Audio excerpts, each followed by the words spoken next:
টানা মাস কয়েক ধরেই রাজনীতির মাঠে নানাভাবে অনেকটা একতরফা খেলছে জামায়াত। কোনো না কোনোভাবে বিএনপি তাদের এ খেলার টার্গেট।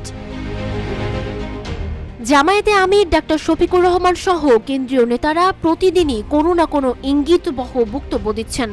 গত 24 ফেব্রুয়ারি বলেছেন, জুলাই আগস্ট বিপ্লব ছাত্ররাই ঘটিয়েছে, রাজনীতিকেরা নন। এছাড়া যত দরকার সময় নিয়ে নির্বাচন, সংস্কার শেষ করে নির্বাচন, আগে স্থানীয় নির্বাচন, পরে জাতীয় নির্বাচন, শেখ হাসিনা সহ ফ্যাসিস্টদের বিচার না করে নির্বাচন নয়, এক দল খেয়েছে আরেক দল খেতে চায়, এ ধরনের কথা সরাসরি বিএনপিকে উদ্দেশ্য করেই দেয়া, এমনটাই মনে করছেন রাজনৈতিক বিশ্লেষকরা।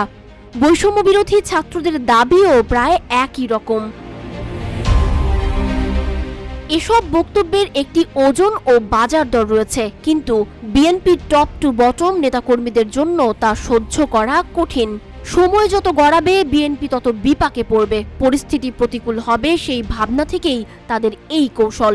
থিওক্রেটিক অ্যানার্কিক অতি সুশীলদের কারো কারো এতে বাতাস দেওয়ার তথ্য আছে বিএনপির কাছে, কিন্তু স্পর্শকাতর এই পরিস্থিতিতে তা বলাও যাচ্ছে না। এরপরও বিএনপির ভারপ্রাপ্ত চেয়ারম্যান তারেক রহমান আহ্বান জানিয়েছেন সংস্কার নিয়ে অবান্তর কথা না বলতে।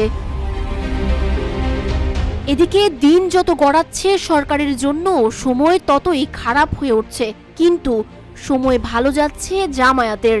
জাতীয় ঐক্যমত্য কমিশন গঠনকে প্রধান উপদেষ্টা ডক্টর ইউনূস তার দ্বিতীয় ইনিংস বললেও কুলিয়ে উঠতে পারছেন না মনে করছেন কেউ কেউ।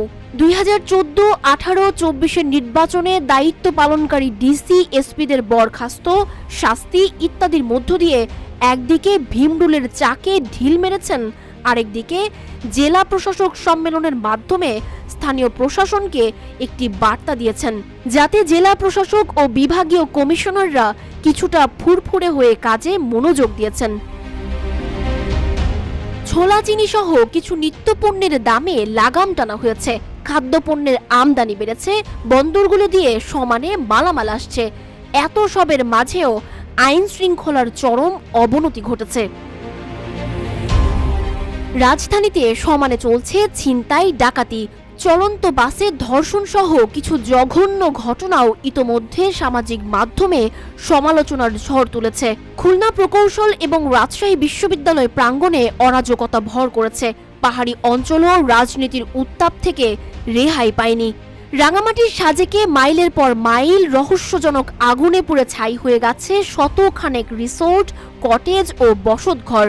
তার উপর কক্সবাজারে বিমান ঘাঁটিতে দুর্বৃত্তদের হামলায় হতাহতের ঘটনা, এ যেন মরার ওপর খাড়ার ঘা। অন্তর্বর্তী সরকারের 6.5 মাসের মাথায় এসে আইন শৃঙ্খলা পরিস্থিতির এ নাজুক অবস্থা স্বভাবতই ভাবনার বিষয়। পরিস্থিতি এতটাই ভয়াবহ যে স্বরাষ্ট্র উপদেষ্টা জাহাঙ্গীর আলম চৌধুরীর পদত্যাগের দাবিতে সমাবেশ মিছিল পর্যন্ত হয়ে গেছে। আওয়ামী লীগের দোসররা দেশকে অস্থিতিশীল করার চেষ্টা চালাচ্ছে বলে অভিযোগ করে আরও বিপাকে পড়েছেন এই উপদেষ্টা। তিনি বলেছেন, আইন শৃঙ্খলা আগের চেয়ে উন্নতি হয়েছে। অন্যদিকে পুলিশের আইজিপি বলেছেন, দিনে রাতে ছিনতাই বেড়েছে। তাদের ভিন্ন মতামত নিয়ে গোটা সরকারকে নিয়েই চলছে আলোচনা সমালোচনা। বর্তমান রাজনৈতিক পরিস্থিতি বলে দিচ্ছে, মাঠে অন্যান্য বড় দলগুলোর তুলনায় জামায়াতই এককভাবে ম্যাজিক দেখাচ্ছে।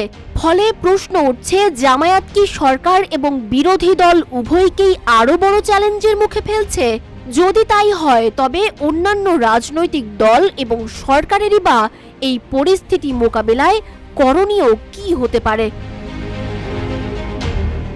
সানজিদা আফরিন, সোনিয়া, রূপালী বাংলাদেশ।